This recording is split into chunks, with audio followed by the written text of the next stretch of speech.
pulis sa Davao City. Kasunod dyan ang pagkasawi ng pituring suspect sa police operations mula nang ideklara ni Mayor Baste Duterte nilang gera kontra droga. Nakatutok si June Veneracion. I hereby declare a campaign that this city is at war against drugs. Kung di mo mohawa, di mo undang, patyon tamo. Mula nang ideklara ang gera kontra droga ni Davao City Mayor Baste Duterte nitong Biyernes hanggang kahapon, umabot na sa 7 ang mga napatay sa mga anti-illegal drug operations sa lungsod, ayon sa PNP. Pero kung susumahin, 28 na ang napapatay sa Davao City mula Enero hanggang ngayong Marso. Sabi nga po ng ating Chief PNP, one death is too many. Kaya nga po pinaiimbestigahan po ito ng PNP leadership. Nirelieve at dinesarmahan na raw ang mga pulis sa sangkot sa... Alam mo, etong hindi ko maintindihan, ano? Alisin mo.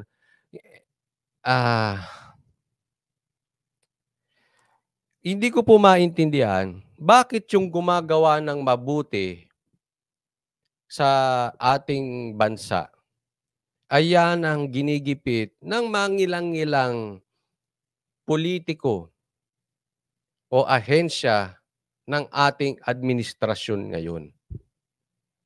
Nakakapagtaka lang, no?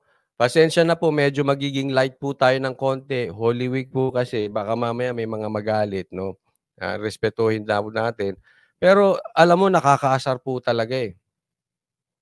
Ang hirap po gumawa ng mabuti sa bansang Pilipinas.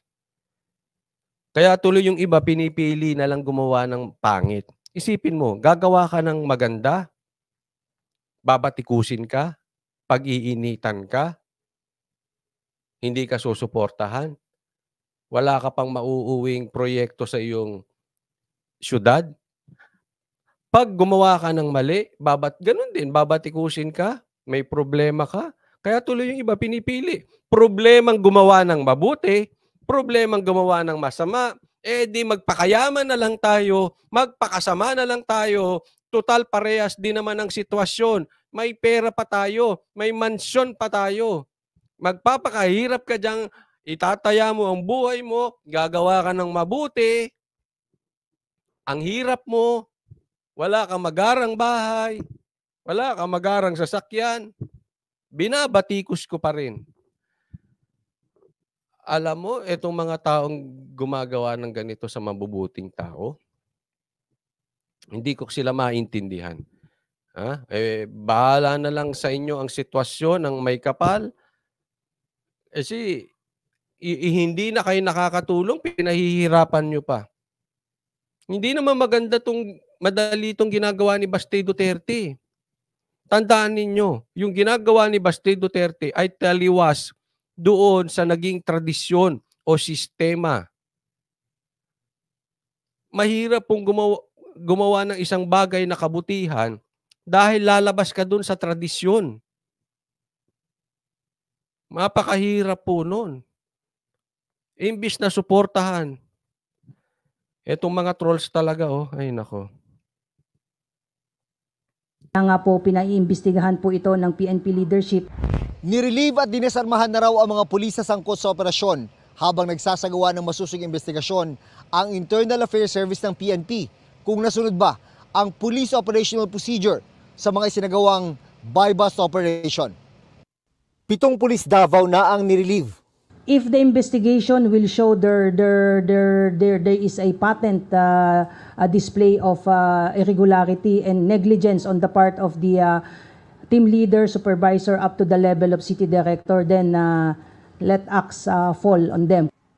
Nakausap na rin daw ang hepe ng Davao City Police. Sinasabi po niya at pinaninindigan po niya na legitimate naman po itong police operation. Naalarma muna, uunawaan ko po na yung 7 pong pulis at 7 na daw din po ang patay ay nirelieve. Naunawaan ko naman ang pulisya rito kasi ano yan habang iniimbestigahan, tandaan po natin, mag-iimbestiga yung mga pulis. O, sabi nga nila, sabi nung isa, ni Madam, yung spokesperson nila, one dead too many, ay kailangan pong imbestigahan. So, naunawaan naman natin, protocol po nila yan, imbestigahan. Pero nanindigan po yung hepe ng Davao na yung nangyari po ay talagang lehitimo. Tatandaan po natin, ito ay mga adik. At karamihan po dyan, sila-sila nga ay nagpapatayan. Okay? So, normal yung mga yan ay may mga armas. Talaga pong maraming naglalaban dyan. Okay? Hindi ko po sinasabi na walang karapatan ng ating pulis na mag-imbestiga. Tama din po yan. Kasi yan po ang kanilang responsibilidad. Yan po ang kanilang sinumpaan at kailangan maging patas po sila sa lahat ng Pilipino. I respect them about it. Pero I will stand doon sa mga Davao Police. Dahil ito namang mga taga Davao, itong mga nasa Davao naman ito, ay ito naman ay sanay talaga silang lumaban sa droga. Pag sinabi ng Duterte may drug war dito, Brad, kung nagtutula ka ng drugs dyan sa Davao or gumagamit ka, lumayas ka na. Nagbigay na po ng warning eh. And you know, ang Duterte, pag nagsalita, totoo. Hindi yung sinasabing susugpuin namin ng droga sa bansang Pilipinas. Pero sila adik mismo. Alam nyo yan. Alam yan ng buong bansang Pilipinas. Pagdating sa droga, seryoso po ang Duterte. Nagbigay ng warning si Baste. Binisaya kayo. Hindi nyo pa naintindihan. Alam ko, tinagalog din niya. Dapat alis na kayo. Eto ha, hindi ko po kinukonsinti ang inyong pagtutulak ng pulburon o kinukonsinti ko yung paggamit nyo ng pulburon. Pero, wag na kayo dyan. Wag na kayo sa Davao. Seryoso po, si Baste, si Mayor Baste dyan. Okay? Alis na po. Alis. Sa ibang syudad na kayo. Ulit ha, hindi ko sinasabing tama yung ginagawa nila. Pero for their sake, lumayas na muna kayo dyan. Bakit kasi sa Davao pa kayo gagawa ng ganyan? Ang tanga-tanga nyo rin naman. Adik na kayo, tanga pa kayo. Pasensya na po, Holy Week pala. Di ba? Alam, ang dami namang syudad sa Pilipinas na pinapayagan pa ng matataas na tao at politiko eh. Ba't dyan pa kayo nagsisumiksik na alam nyong galit na galit sila dyan? Eh medyo may yung medyo tika dyan. T-A-N-G-A. Medyo tika. Layas na po kayo. Alis, alis, alis. Ha?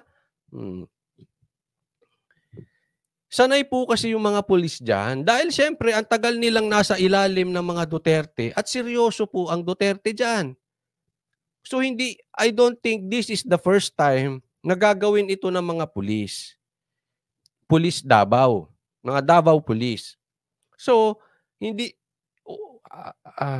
kung titingnan natin yung kanilang track record, alam po nila yung ginagawa nila. And I don't think magkakaroon sila ng error about that. Hindi yan basta sinabi ni Mayor Baste, tapos ngayon lang nila ginawa ng mga pulis dyan. Hindi. Matagal na po yan. Panahon pa ni Tatay Digong, iyan na yon. So hindi nagkakamali ang mga yan. Sanay yan. Yun lang naman ang aking masasabi. Ang Duterte, brand na po nila yung galit sila sa droga. No? Mga Commission on Human Rights o CHR. Ongoing po yung aming investigation na ginagawa ngayon. Ang tinitingnan namin ay una, totoo bang nanlaban itong mga tao. Oo, yan. Ito na naman na CHR. Okay? Tingnan nyo rin naman, total human rights kayo eh. Hindi naman kayo addict rights. Di ba? Ano ibig sabihin ng addict rights? Hindi lang naman yung mga addict ang inyong pinoprotektahan. Kasi ang problema minsan dito sa human rights, ang pinoprotektahan nila parang lumalabas lagi yung addict eh. May karapatan din naman yung pulis. Halimbawa, ikaw yung pulis. Babariling ka ng adik, anong gagawin mo? O sige, sige, kasi madidimanda ako eh. Diba? Yan nga ang kasabihan eh. I will let my gun do the talking. Babariling ka, anong gagawin mo? O sige, barilin mo ako. Go ahead, make my day, ganon. Hindi, you will let your gun do the talking first. Babariling ka eh. Di ba? Saan na kayo mag-usap? Ano mas importante? Di ba? Yung human rights na yan. Sana lang po, okay, sige, gusto nyo imbestigahan kung talagang naglaban. Pero sana yung investigasyon nyo ay hindi investigasyon moro-moro. Kaya nga po kasi investigasyon. Ibig sabihin, kukunin nyo yung dalawang panig. Ang problema minsan dyan sa Kamara, minsan nandyan sa Senado, huwag nyong gayahin yung kanilang investigasyon. Hindi pa nagsisimula yung investigasyon, galit na sila doon sa tao. Kaya tuloy yung mga tao ayaw magpa-imbestiga. Bakit? Nahusgahan mo na eh. Anong klaseng investigasyon yan? Halimbawa lang to ha, halimbawa lang. Nag-decide ng human rights na mali ang Davao Police. Bakit sila magpapa-imbestiga sa inyo? Hindi pa nga kayo nagsisimula. May desisyon na kayo. Di ba ganyan ang ginagawa sa mga hearing? Tatandaan po natin hearing, pagdinig. Pakinggan mo yung parehas na partido. Eh ang dami nyo na preneskon. Siniraan na si Pastor Kibuloy, siniraan na ang SMNI, may desisyon na sila sa labas, siniraan na si Tatay Digong, siniraan na si Sara. Anong investigasyon ng kalalabasan yan? Eh di moro-moro yan. Tapos magagalit kayo kung ayaw magpa-imbestiga. Ano ba naman kayo? Kung gusto nyo talagang pagkatiwalaan kayo ng taong bayan sa human rights, pag nag-imbestiga kayo, imbestigahan din nyo yung karapatan din ng mga pulis. Ba mahirap yan? Tandaan nyo yung mga pulis, may pinapakain niyang pamilya. May asawa at anak din yan. Kailangan din nila proteksyonan yung kanilang anak at asawa. Ano yung pagbabariling ka, hayaan mo na lang? Sino magpapakain sa anak niya at asawa? Siyempre, iisipin mo din lahat yun. Maging patas lang. Yun lang eh. Yun lang naman ang investigasyon. Eh pag nakaramdam yan, ang ginagawa niyong moro-moro, bago pa kayo magsimula, meron na kayong desisyon. Oy, tanga. Eh. Magpapa-imbestiga ba yung mga yan?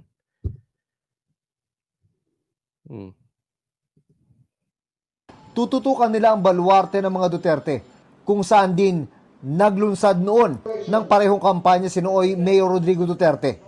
Bago niya ito dali. Sabi ko sa inyo, believe. Happy birthday ulit, Tatay Digong. Kaya believe ako dito kay Baste kasi nga umuugong na yung usaping ICC. Sinisilipan na ang Duterte. Pero si Baste, ang nasa isip pa rin niya yung kanyang syudad. Ang laki ng respeto kay Baste. Pwede naman siyang tahimik, hindi magulong buhay eh.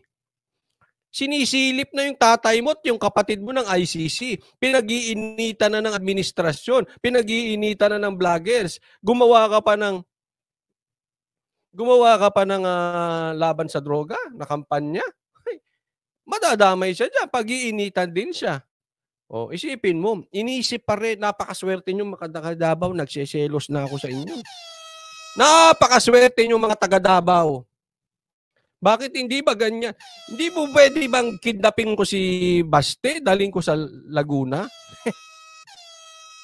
Nakakaselos lang kasi. Ang kokonti talaga ng mga politikong may yagbuls eh. Nang malinis naman itong lugar namin. Ay, naku, napakaswerte nyo sa Davao. Talagang pag-iipunan ko yan. Ha? Gusto kong lumipat ng Davao. Pag-iipunan ko na tayo ay makabili dyan kahit maliit na. Pag talagang nagkagulo ang Pilipinas at nagkagera, kaya nga, hindi naman kasi may mga nagsasabi, no, kung sakaling magkataon, in 2 or 3 years time, kung talagang hindi maawat yung kagaguhan ng marami dyan, marami kasing pasensya na po Holy. Kailangan in 2 or 3 years time, nakabili tayo dyan ng kahit na, or may makapagrenta man lang, makalipat na dyan. Delikado pag nagkagera. At least sa Davao, may mga yagbols, yung mga dyan. May mga yagballs yung kanilang mga politiko dyan, hindi pa mukhang pera. Sa ibang syudad, pera-pera lang eh.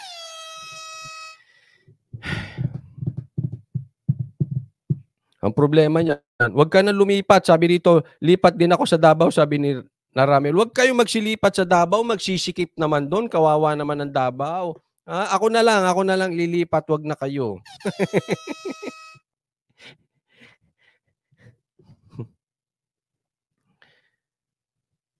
Pambira, oh. Kaya nga sana, lalo ko tuloy nagustuhan si Mayor. Alam nyo, matagal na nating advokasya yan. Galit na galit po tayo sa droga. Gusto ko nga sana yung mga drogang tumitira ay mga vloggers na tumitira sa Duterte. Gusto ko silang ipa-drug test. Baka addict yung mga yun, kaya galit sa Duterte. Hindi man lahat, pero meron dyan. Sigurado meron dyan. Lalo na yung mukha, ganun na. Ako, sigurado yun. Oh. Kaya sana man lang, lalong si Mayor Baste ay i-consider ang bansang Pilipinas. Sana naman, wag lang Davao. Kailangan namin yung laban na ganyan. Sino nagtutuloy? Sige nga, sabihin nyo, may nagtutuloy ba? Meron bang may yagballs na nagtutuloy ng laban ni Tatay Digong tungkol dyan sa pulburon na yan? Wala eh. Meron ba kayong nakitang seryoso ngayon lumalaban dyan? Wala, bukod kay Baste. Oh. Ay mababaon tayo sa pulburon, itong bansang Pilipinas, baka umuulan na ng pulburon balang araw. Pag hindi pa naupo yan si Baste sa national position at patuloy lang ng patuloy gagawin ng administrasyon ganito, bukas makalawa ang hangin sa bansang Pilipinas, pulburon na.